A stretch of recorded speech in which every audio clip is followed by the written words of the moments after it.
warahmatullahi wabarakatuh. Alhamdulillahi rabbil alamin. Hamdan lillahi ni'amahu wa yukafi'u mazidan. Ya Rabbana lakal hamdu kama yanbaghi li jalali wajhika wa 'azimi sultanika. Radina billahi rabba wa bil islami dina wa bi Muhammadin nabiyya wa rasulah. Rabbi shrah li sadri wa yassir li amri wa hlul 'uqdatam min lisani yafqahu qawli, amma ba'du. Hadirin Bapak Ibu jamaah salat Isya yang dirahmati Allah Subhanahu wa taala. Alhamdulillah, puji syukur kita tak henti-hentinya kita ucapkan kepada Allah Subhanahu wa taala, wabil khusus di mana pada malam hari ini kita diberi kesempatan oleh Allah Subhanahu wa taala untuk berpeluang menjadi orang-orang yang saleh dan salihah. Kenapa kami sampaikan berpeluang? Karena Amirul Mukminin Ali bin Abi Thalib, beliau pernah menyampaikan ada beberapa hal yang menghalangi, yang membuat manusia ini menjadi orang yang soleh. Dan di antara hal itu, kata Ali radhiyallahu anhu, adalah al-qanaa'atu bil jahli. Qanaah dengan kebodohan, merasa puas dengan keterbatasan ilmunya, sehingga enggan menghadiri majlis-majlis ilmu, enggan mendengarkan taklim-taklim yang berkaitan dengan urusan agamanya. Maka orang yang demikian, kata Ali radhiyallahu anhu, dia terhalang untuk bisa menjadi orang yang saleh. Kenapa? Enggak mau belajar. Padahal ilmu yang harusnya dipelajari itu adalah ilmu terkait dengan urusan-urusan agama kita. Jadi tadi Bapak Ibu, kami melaksanakan manasik umroh untuk keberangkatan umroh Ramadan. Setelah selesai ada sesi tanya jawab, ada pertanyaan yang sangat kita merasa sedih. Di antara jamaah kami itu ada yang sudah pernah berangkat haji. Beliau bertanya bahwa ada rekannya yang dulu sama-sama haji, pulang haji tidak mau sholat. Jadi pulang dari haji itu dia tidak mau sholat, diingatkan bahwa sholat itu baik, nggak mau. Kenapa? Alasannya sederhana, karena dia memahami hadis sebatas pemahaman dia, bahwa ketika di Mekah sholatnya itu sehari semalam 5 waktu itu sama seperti orang yang sholat 1370 tahun. Kata dia, saya 40 hari di Mekah sana, enggak sholat, enggak apa, udah kebayar. Ini gimana cara mengingatkannya Ustaz? La haula wala quwata illa billah. Nah, orang yang model begini kan artinya dia qanaah dengan kebodohan, qanaah dengan ketidaktahuannya.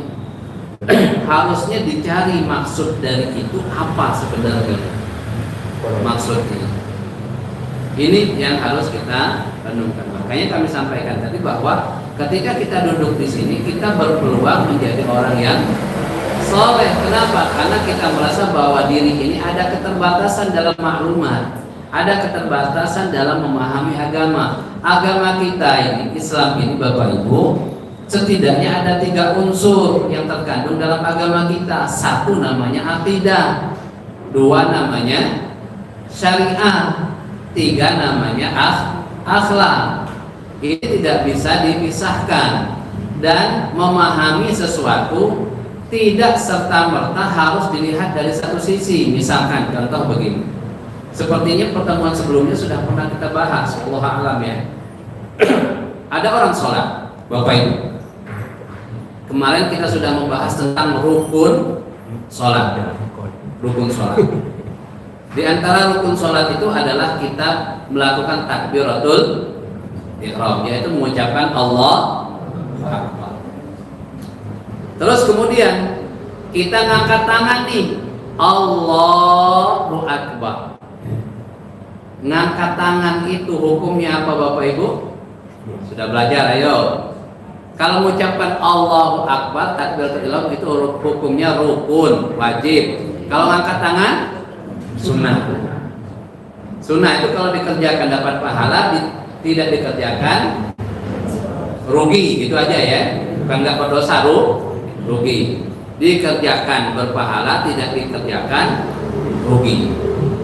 Kalau kita lihat dari kacamata akidah, menghukumi masalah orang selalu dengan kacamata akidah, maka apa yang terjadi? Orang sholat tidak angkat tangan, Allahu Akbar.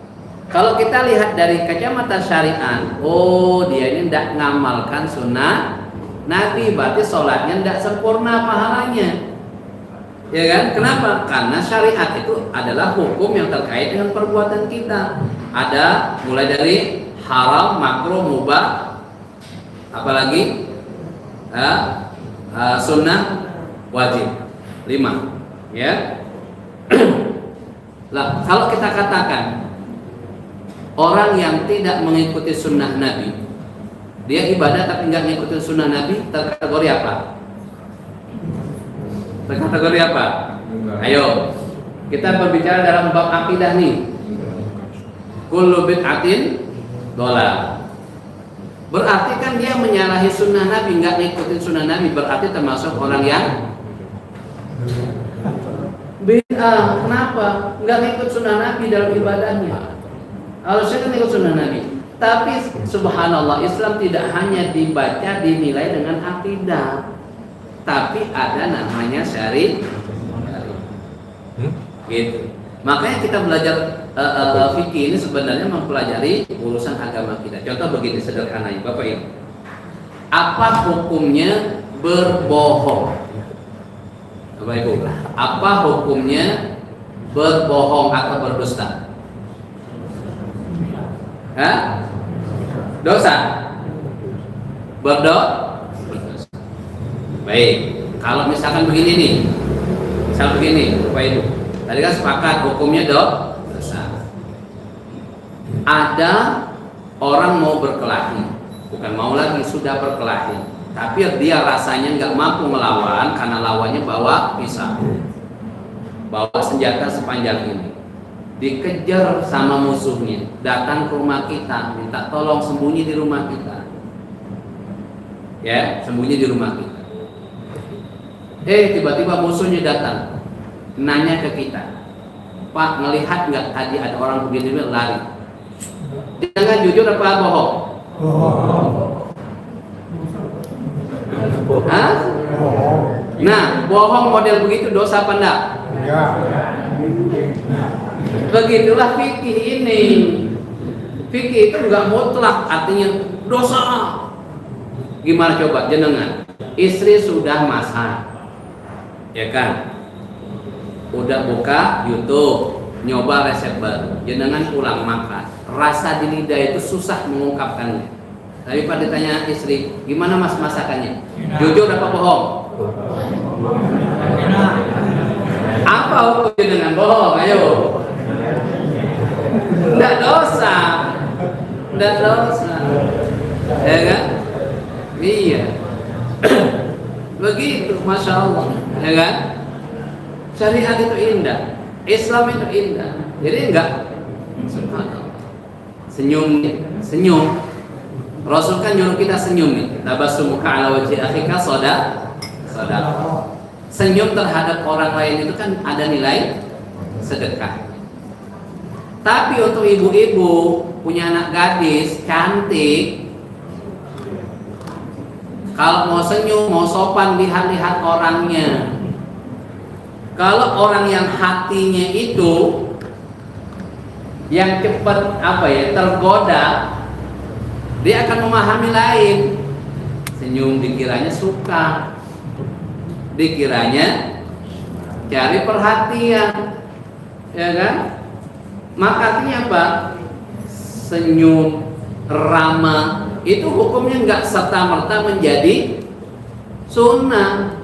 Mungkin menjadi nggak boleh haram. Kenapa? Karena udah tahu nih laki-laki model begini, ini kalau disenyumin sekali, disapa sekali, ngelunjak. Maka ditanya, mau kemana? Bukan urusan.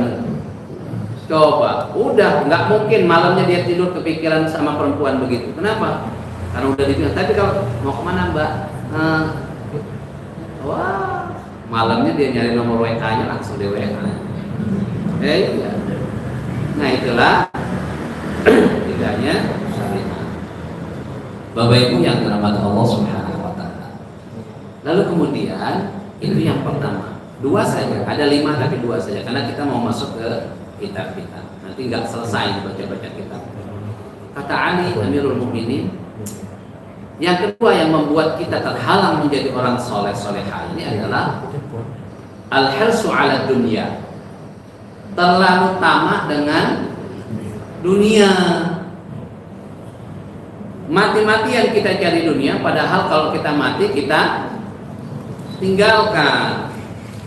Makanya hadis Rasulullah dari Abu Sa'id Al-Khudri yang diriwayatkan oleh Imam Muslim mengatakan begini, Innad dunya hulwatun khadirah wa inna Allah ta'ala mustakhlifakum fiha fayanzur kaifa ta'malun fattaqud dunya wattaqun nisa.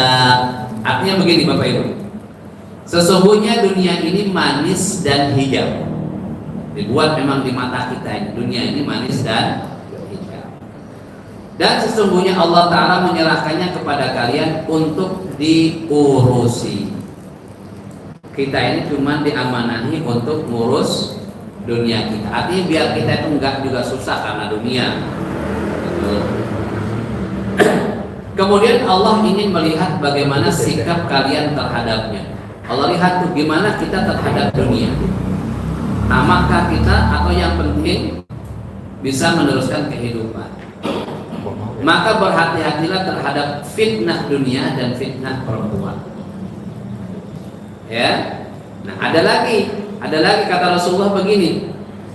Ini cukup menjadi renungan kita Bapak Ibu. Kata Rasulullah, "Lau kanatid dunya ta'dilu 'indallahi janaha ba'udatin ma saqa kafiran minha syurbata ma'in." Hadis riwayat Tirmizi, ya, hasan sahih.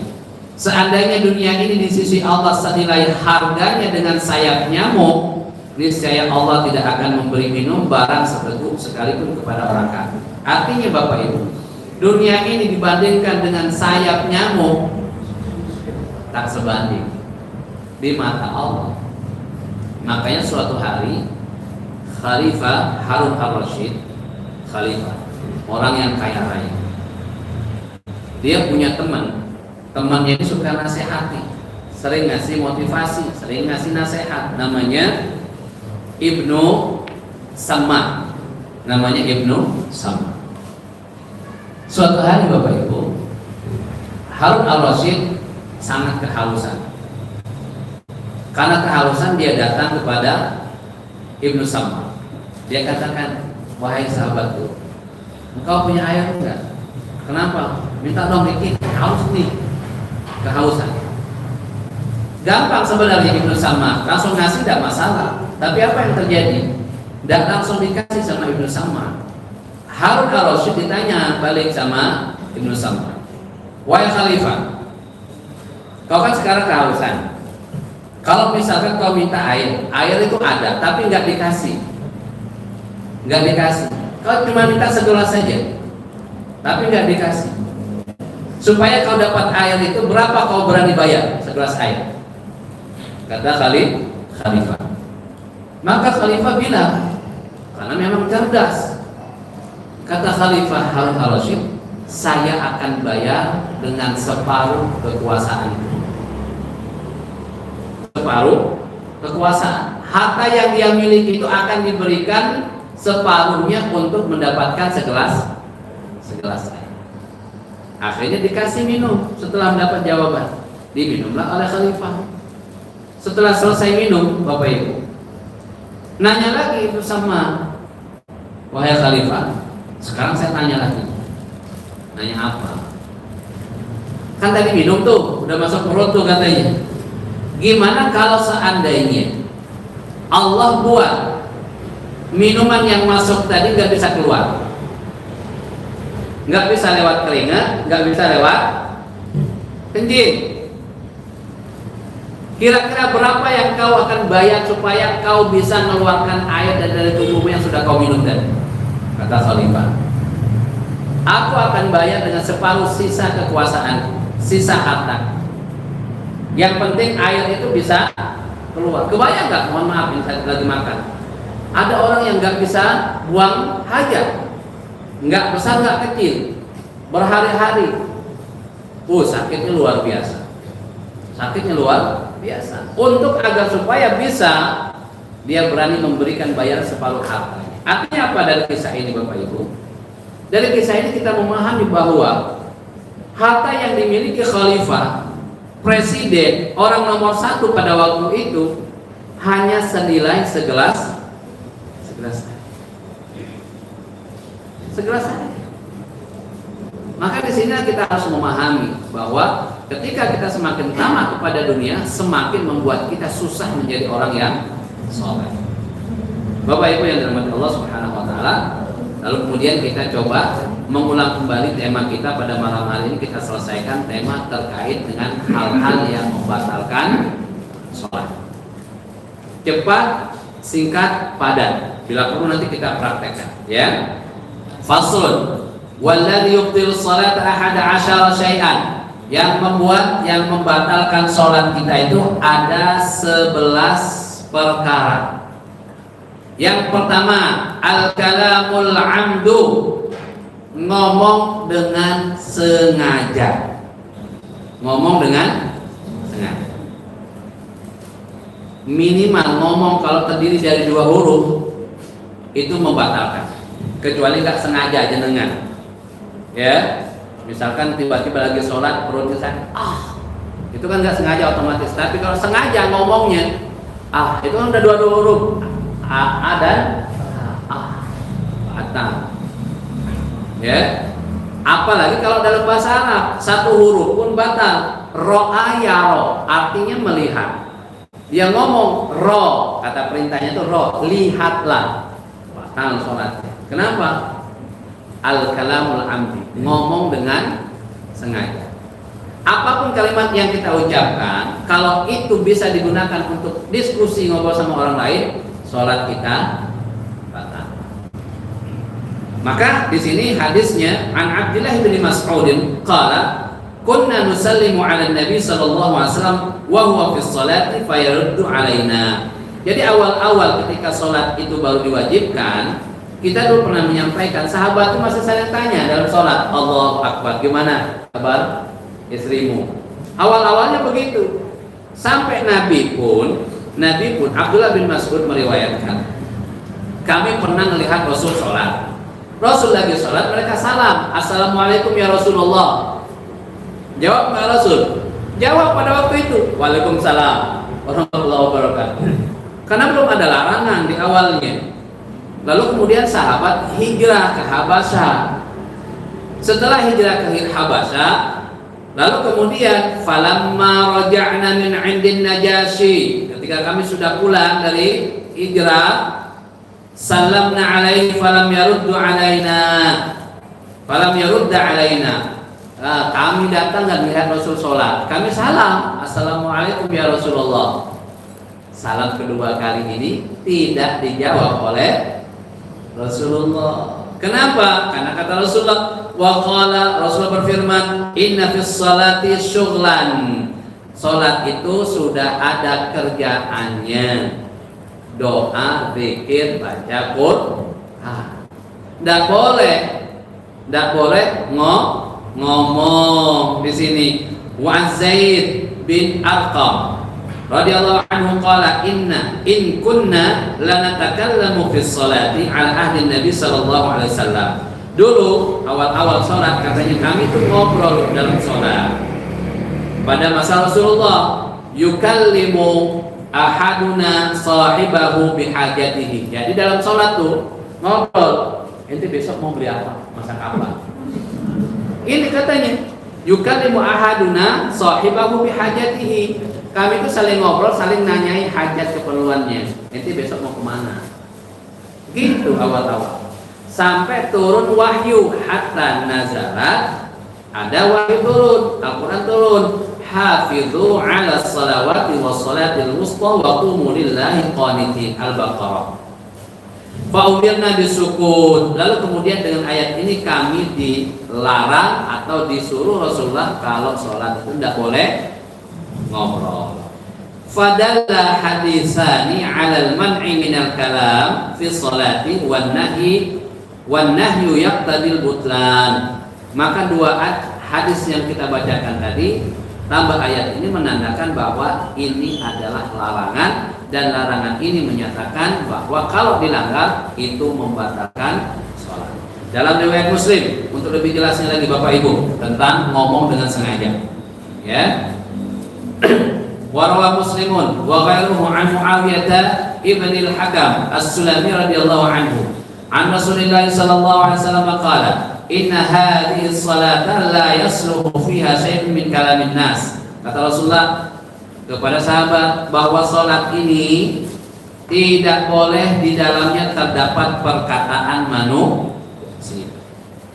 Dianjurkan kita berdoa waktu sujud karena ikut ujian PNS B3K. Dalam sujudnya terucap ya Allah, PNS ya Allah, batal. Tapi kalau dalam hati nggak ucap, batal nggak? Nggak, ya kan? Kita doanya dalam hati. Tapi kalau keucap, nah itu nggak boleh, kata Rasulullah. An Rasulillah sallallahu alaihi wasallam, innama huwa tasbih wa takbir wa qiraatul Quran. Salat itu tasbih, takbir dan baca. Ini yang pertama. Yang pertama apa yang membatalkan? Ngomong dengan sengaja. Ya. Yang kedua, al-amalul kasir, banyak bergerak. Banyak itu kalau tiga dianggap banyak. Tapi yang membatalkan Bapak Ibu, ada gerakan yang membatalkan, ada gerakan yang tidak membatalkan, walaupun 3 kali lebih.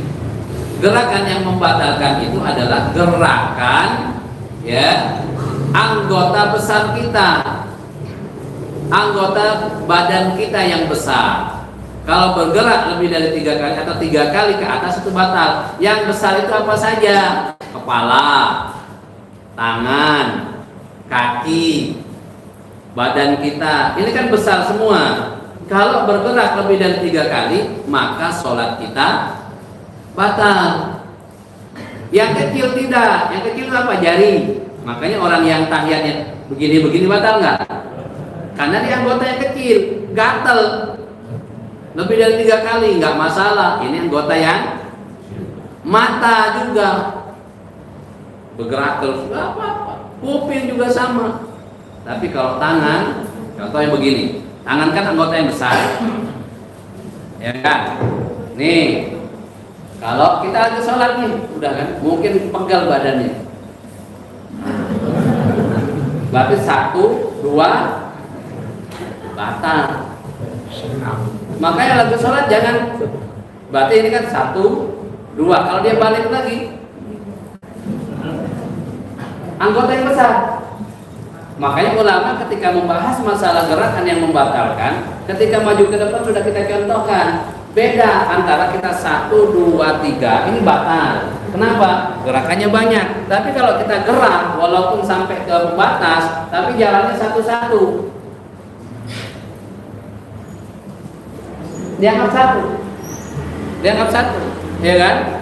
Jadi gerakan-gerakan yang besar ini bisa membatalkan, ya kan? Kalau saya bergerak begini nih, misalkan gatal di sini Pak, saya menggerakkan tangan saya, tapi garuknya pakai jari, batal nggak? Satu. Tapi kalau saya geraknya pakai tangan, ya kan batal. Itu. Jadi harus kita tahu nih, ya. Makanya sama. Habis berdiri dari sujud kan, Allahu Akbar. Mungkin nggak enak ngerasa celananya melorot. Coba berapa kali bergerak Pak? Belum kakinya, belum tangannya. Tahan saja dalam sholat, ya. Karena banyak bergerak itu membatalkan. Iya, ya. Nah, ya.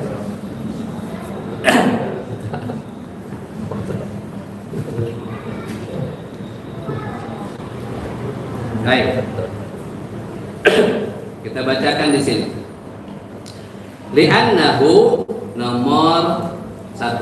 Li'annahu yatanafa ma'a nizami shalah. Karena bergerak demikian itu bertentangan dengan aturan sholat. Makanya kalau ada orang ngimami tapi suka bergerak Pak, hati-hati nih, yang terbiasa sholatnya bergerak nih, maju mundur nih. Bismillahirrahmanirrahim.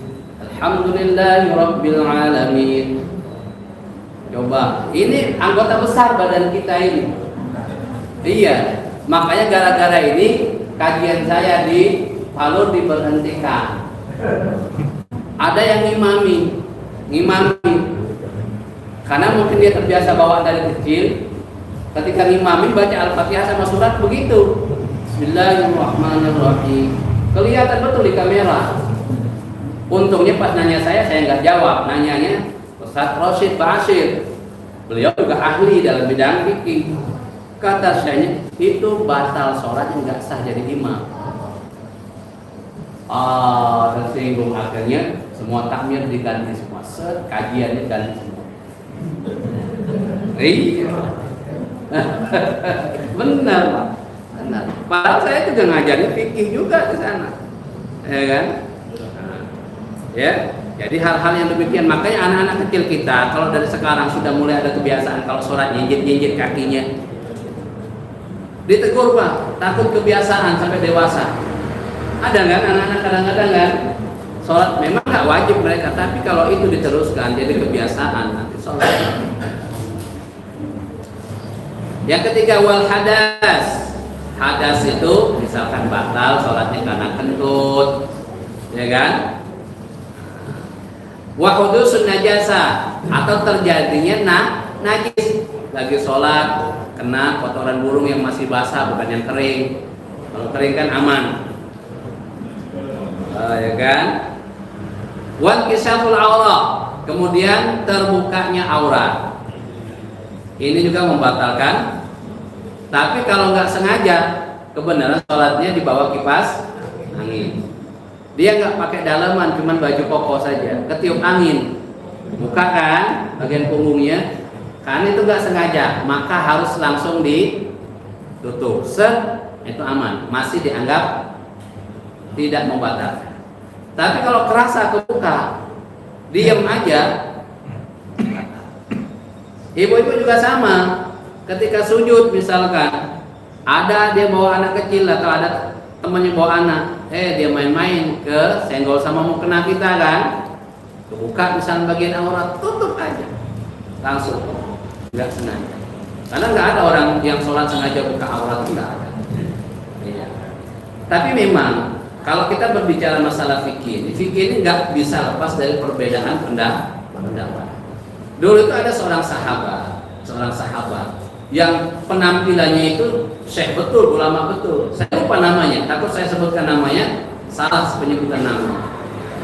Beliau ini pakai imamah, pakai jubah, pokoknya kalau penampilannya ya memang begitu luar dalam, memang orang soleh. Tapi suatu hari Bapak Ibu, dia sholat itu membuat orang itu semuanya merasa aneh. Kenapa? Dia lepas imamahnya, dia lepas jubahnya. Pakai apa? Pakai sarung saja Pak. Pakai sarung saja. Orang kan heran, penampilannya sehari-hari begitu, sholatnya begitu, orangnya soleh, hafal Quran, hafal hadis, sahabat. Tapi pas hari itu nggak tahu, dia sholatnya cuma pakai sarung cuma diikat di sini tuh loh, Pak. Jadi bukan begini, kan sarung. Kayak kita kecil dulu kan. Jadi bentuk begitu ya.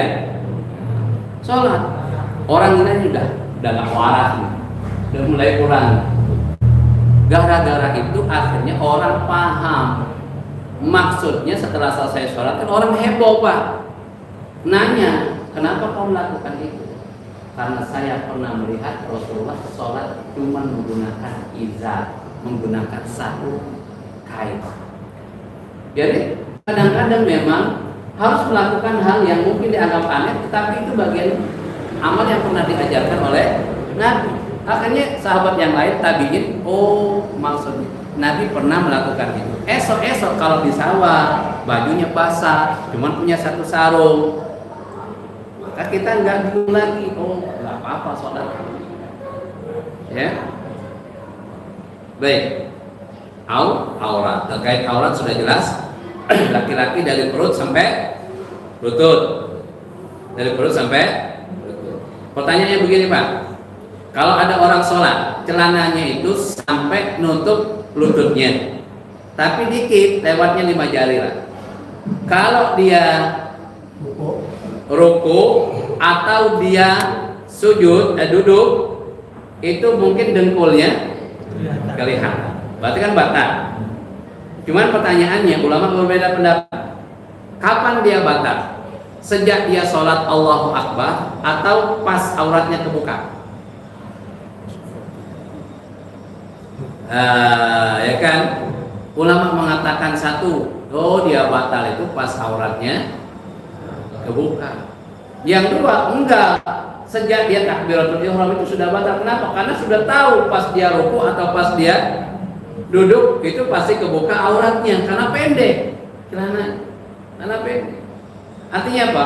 Kalau sudah tahu bajunya baju anak muda hari ini kan baju kaos oblong, udah tahu kalau ruku kalau sujud punggungnya kebuka, maka kalau ngambil pendapat yang pertama, waktu dia sholat itu sudah dianggap batal. Kenapa? Karena dipastikan pas dia ruku atau sujud punggungnya kebuka.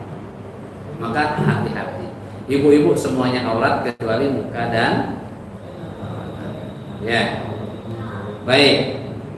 Kemudian wataghyirun niyah, merubah niat. Merubah niat.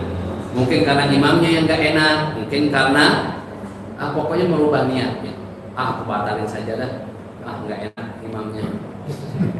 Iya, di sebagian masjid Pak, di sebagian masjid imam itu masih suka main kartu. Iya, dan itu dianggap biasa di masyarakat, ya kan?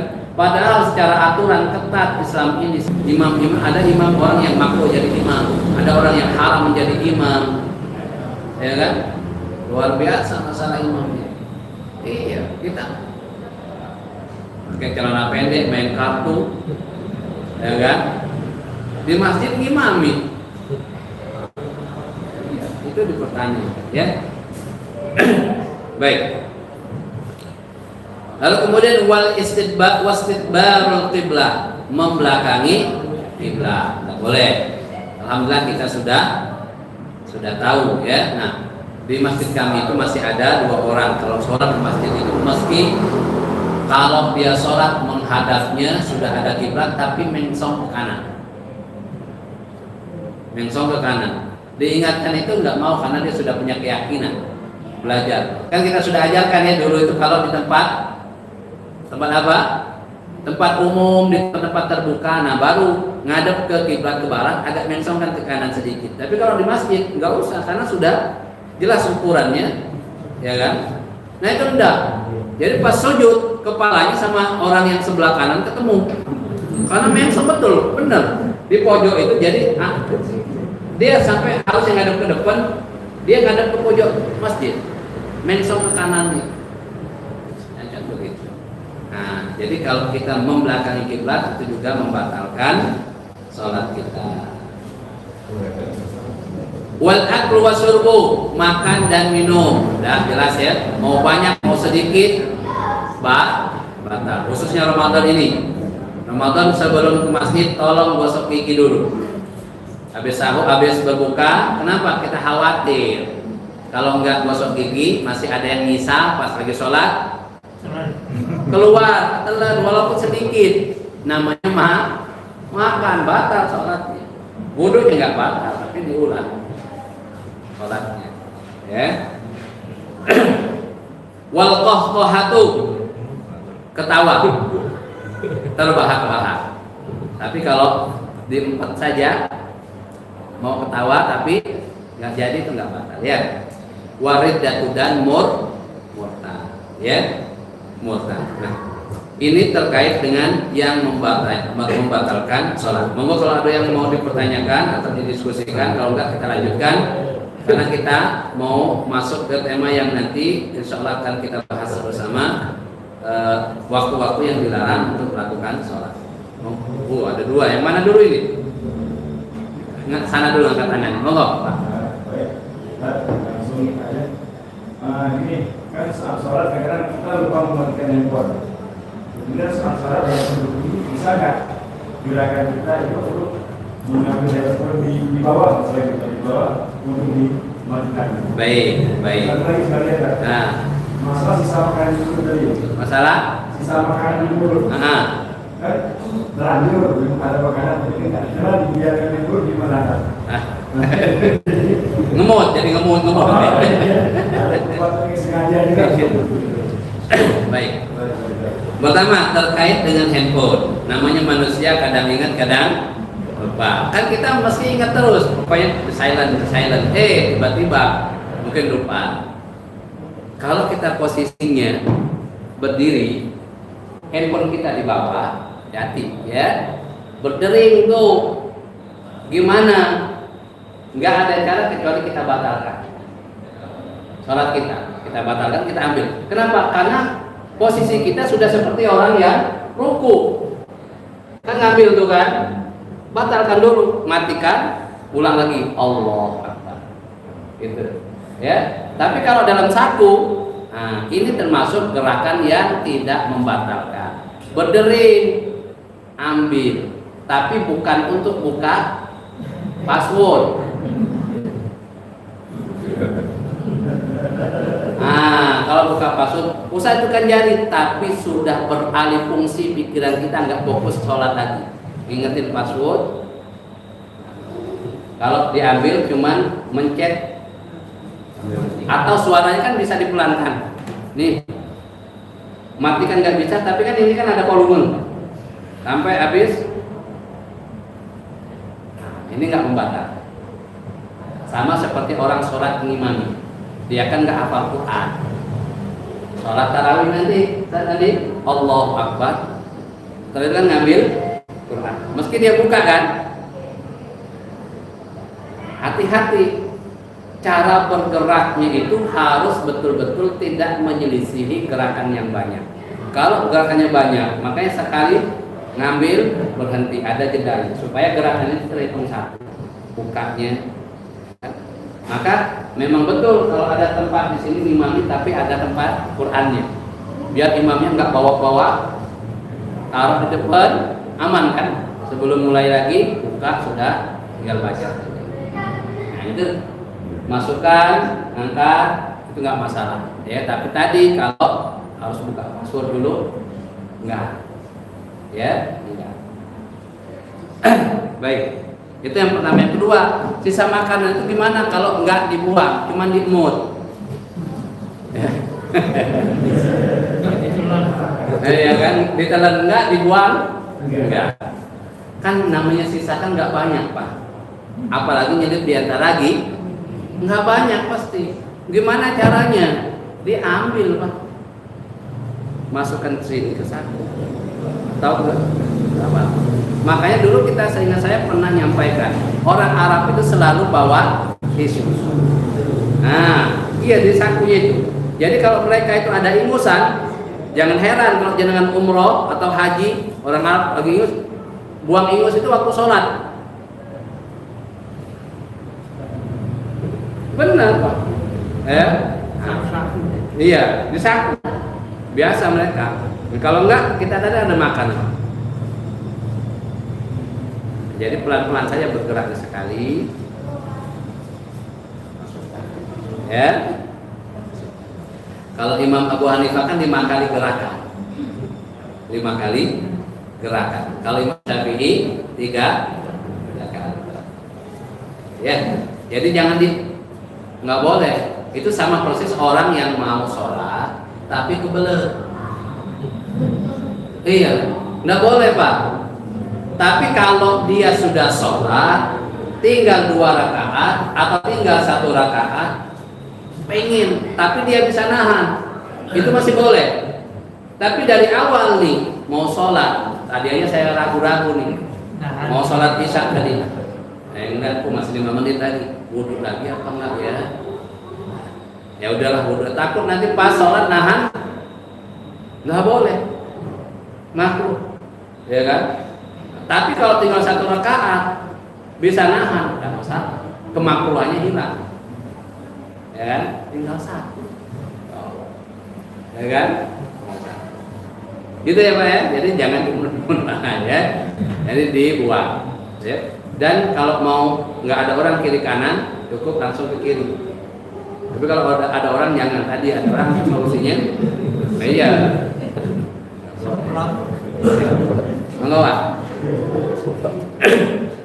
Kita pernah melihat orang sholat di masjid, 1 imam, 1 makmum. Biasanya imam dan makmum itu berdekatan. Kebetulan ada makmum yang baru datang, itu dia jawil yang makmum yang sudah tadi, terus akhirnya mundur ke belakang. Nah, gerakan itu apakah membatalkan sholat atau ya. Jadi disitulah hikmahnya kita paham. Dulu pernah kita bahas bahwa sholat berjamaah itu imam tidak wajib berniat sebagai imam, tapi makmum niatnya harus makmuman lillahi. Artinya makmum wajib berniat sebagai makmum. Kalau imam nggak perlu berniat. Coba orang yang masbuk, ya kan? Dia berdiri lagi, kan dia tinggal 2 rakaat masbuk. Datang lagi orang dari luar, tepuk, otomatis jadi imam. Kalau dia wajib niat imam, nggak boleh dia jadi imam. Kenapa? Karena dia nggak niat imam. Tadi waktu ikut sholat niatnya makmum. Jadi imam itu tidak wajib berniat dia menjadi imam, tetapi udah karena dia udah dipilih jadi orang paling depan, otomatis dia imam. Ya. Nah, ketika terjadi hal yang demikian, tadi standarnya dia mundur itu berapa kali? 3 kali, tapi berhenti. Itu enggak apa-apa. Enggak apa-apa. Sekali tapi lompat, batal. Betul enggak? Ya kan? Nah, ya kan ke sini. Dia lompat kaki 2 atau lompat kaki 1. Batal. Iya, harusnya kan nggak lompat. Ini kan bisa 2 langkah, boleh 2 langkah, 1, 2, udah.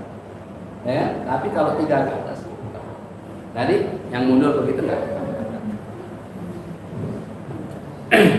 Ada yang lain? Coba yuk. Monggo Pak.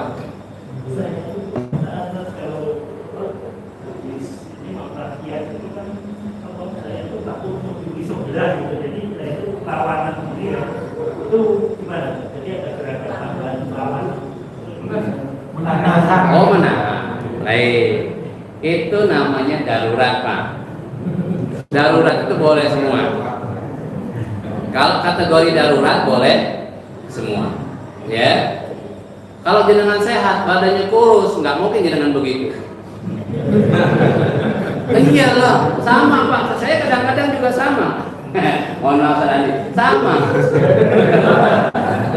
Iya, saya kan udah sama Pak. Saya kadang-kadang juga ditambah pas mau. Maka saya banyak menggunakan mazhab Imam Abu Hanifah. Imam Abu Hanifah itu duduk tahiyatnya nggak harus tawarruk, iftiros saja seperti kayak kita tahiyat pertama. Kenapa? Karena perut saya buncit. Kalau begini agak susah. Meski kadang begini ya kan, udah kita orang samping ini. Nah saya begini, udah, ya kan. itu juga sah, ya kan? Itu enggak termasuk ini Pak. Ya. Ada lagi terkait dengan monggo Pak.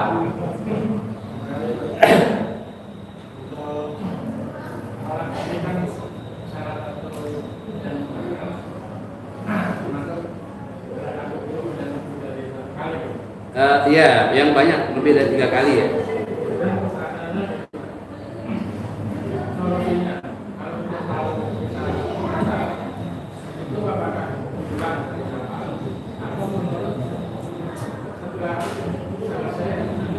Ya.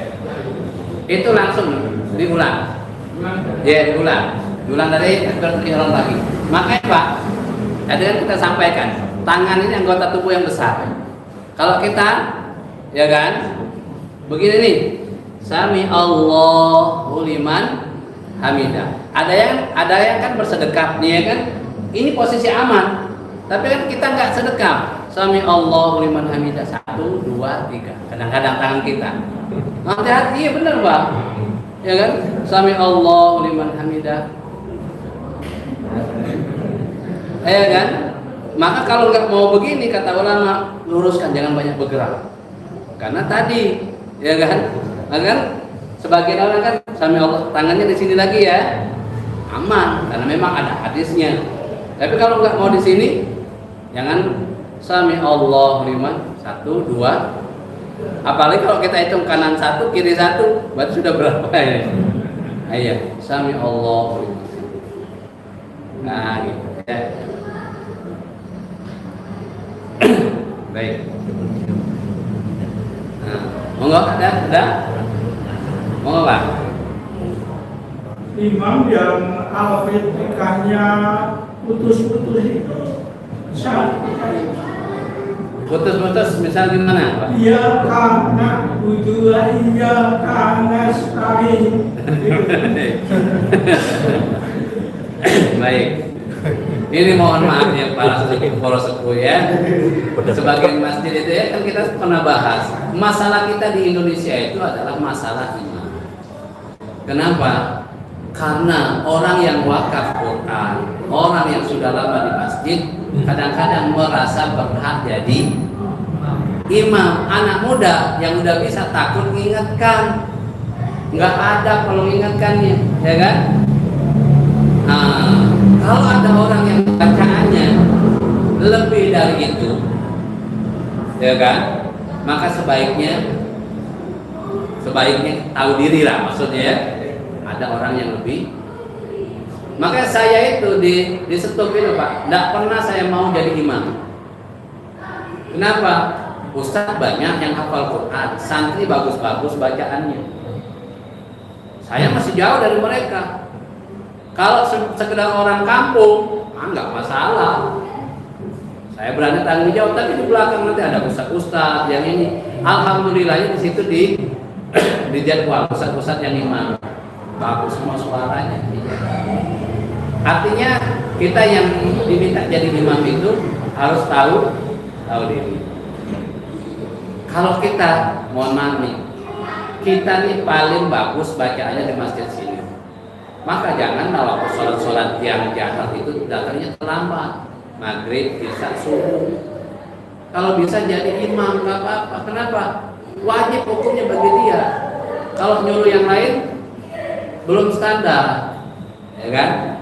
Nah, kalau putus itu menjadi sakta cukup panjang. Nah ini berbahaya juga. Iyyaka na'budu. Ya. Nah, yang model begini belajar untuk segera disambung. Iyyaka na'budu. Nah, disambung mulai ya. Karena saya yakin selain itu ada yang lebih bisa. Secara pribadi insya Allah sholatnya dia tidak masalah, tapi untuk mempertanggungjawabkan sholat jamaah bagi yang bacaannya lebih baik daripada imam, ini yang kita pertanggungjawabkan. Sholat kita ini gimana, ya kan? Maka mohon bapak-bapak kalau ada temannya, ada daerah-daerah di kampung sebelah atau mana, kalau imam yang sepuh-sepuh masih begini, kira-kira ini nasihatnya gimana? Kalau orang-orang dahulu itu, masya Allah betul caranya nasihat itu hikmahnya luar biasa. Ada imam Pak, Al-Fatihahnya dari awal salah, tapi dia itu orang yang hikmahnya luar biasa. Apa dia bilang? Enggak langsung dia salahkan. Enggak. Dia bilang apa? Kan ini kita rame nih. Wih, masya Allah, bagus Pak, bacaan sholatnya Al-Fatihahnya masya Allah. Cuman salahnya ayat 1. Bismillahirrahmanirrahim. Mau saya bantu Pak? Mau. Bismillahirrahmanirrahim. Ayat 1, cuman 1 yang dia diperbaiki. Bismillahirrahmanirrahim. Sampai yang lain ngikutin juga Bismillahirrahmanirrahim. Nah, udah nih dapat 1 kan? Ayat pertama sudah bisa semua. Nah, coba Bapak baca, coba. Oh, bagus Pak. Cuman Bapak salah di ayat 2 saja. Mau saya bantu Pak? Mau. Diajarin. Ayat 2. Terus setelah selesai semua, kan bisa sudah 2 ayat. Ayat 1, ayat 2 udah. Yang samping nih, Bapak coba Pak baca Al-Fatihah. Oh, bagus ya orang sini ya. Cuman Bapak ayat 3-nya masih agak gimana gitu. Dibantu aja sampai semuanya bisa baca Al-Fatihah. Enggak nyakiti, enggak nyala. Ya kan? Ya. Maka selama tidak merubah makna dan yang diimami makmumnya itu artinya standarnya sama dengan dia, itu masih sah. Tapi kalau ada yang lebih baik, sebaiknya jangan menjadi imam. Ya. Tapi kalau kita lihat orangnya standar saya semua nih, nggak apa-apa. Ya. Baik, 5 menit ke depan monggo kalau ada yang mau ditanyakan. Oh, monggo. Kalau ada dan itu kan lafalnya salah. Namanya Allahu Akbar, Allahu Akbar. Allahu Akbar, Allahu Akbar. Bagaimana cara mengingatkannya? Kita ini ya Allah, masalah mengingatkan ini memang adat kita. Ini kan adat timur ya, Indonesia ini ya. Iya kan? Apalagi Jawa, beda sama Sumatera. Kalau Sumatera itu langsung, ya kalau Jawa itu pakai bunyi itu tinggi ya. Sama Pak. Jadi dekat saya sama juga, yang sepuh tapi ini yang azan sampai sekarang masih Akbar. Bebannya Pak. Pas komat salah juga. Pas komat salah juga. Artinya la ilaha illallah. La-nya panjang, la dia enggak la ilaha. Maknanya udah beda. Harusnya la itu kan tidak ada, artinya menafikan. La itu tidak ada. Ilah itu Tuhan, tidak ada Tuhan. Kalau dia langsung la ilaha artinya beda. Iya, bisa jadi sesungguhnya tidak ada Tuhan. Ya kan? La ilaha, sesungguhnya Tuhan itu ada selain Allah. Mengakui ada Tuhan selain Allah, maknanya patah. Setiap komat subuh itu begitu. La ilaha illallah. Nah, gimana? Kalau kita mau belajar dari Hasan dan Husain, dulu pernah kita sampaikan. Hasan dan Husain itu cucunya Nabi. Datang ke masjid, ngelihat bapak-bapak wudhunya ndak sempurna. Bisik-bisik Hasan dan Husain. Gimana nih? Kalau kita ajarin, gak sopan kita, dia udah jadi paman, istilahnya usia sepaman, artinya orang udah sepuh. Begini aja, bisik-bisik Hasan dan Husain. Kita minta paman ini menjadi juri. Siapa yang wudhunya lebih baik? Mereka pura-pura ribut. Paman, tolong, minta tolong. Kenapa? Tolong kau jadi juri kami. Siapa yang wudhunya salah? Siapa yang wudhunya salah? Hasan wudhu duluan. Dilihatin sama bapak itu. Ini anak ini wudhunya sempurna sekali. Mulai dia tahu kesalahan wudhu dia. Terus Husain sekarang. Ternyata wudhunya sama, plek persis. Gimana paman? Siapa yang salah wudhunya? Kalian nggak ada yang salah. Yang salah itu paman. Paman yang belum bisa. Ngingetin itu loh caranya. Cara ngingetin dulu. Jadi iya.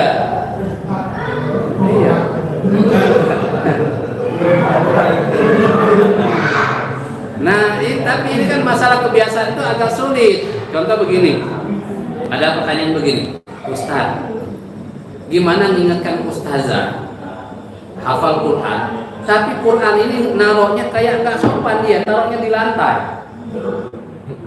Di lantai, gimana mengingatnya supaya dia jangan taruh di lantai Quran tuh, taruh di atas, karena Al-Quran ini mulia. Kan begitu. Gimana coba? Diingatkan kita takut kurang aja namanya murid. Enggak diingatkan terus begitu.